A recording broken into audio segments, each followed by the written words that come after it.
ব্যাঙ্গালোরে ব্যস্ততম rail station Whitefield.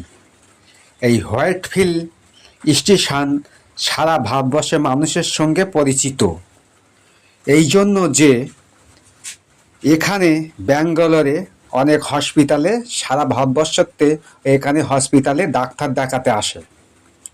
আপনারাও এই এই হোয়াইটফিল্ড স্টেশনটা মনে রাখবেন এবং ভিডিওটা দেখবেন ভালোভাবে।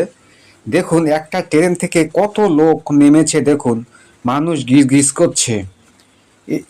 এরা কিন্তু এখান থেকে পশ্চিমবাংলা, আসাম, ত্রিপুরা এখান থেকে বেশি লোক এই ব্যাঙ্গালোরে ডাক্তার দেখাতে বেশি অংশ লোক যায়। দেখুন এটা ওভারব্রিজ, এই ওভারব্রিজে এই সাইডটা দেখুন স্টেশন আছে, কত মানুষ গিজ গিজ করছে। এবং এখানে কিন্তু মেট্রো রেল স্টেশন আছে, মেট্রো রেল আছে একটু দেখুন আমি দেখাচ্ছি, মেট্রো আছে ওই ওই দেখুন দেখুন ওই মেট্রো যাচ্ছে, দেখুন ওই মেট্রো যাচ্ছে। এই স্টেশনটা ব্যাঙ্গালোরে।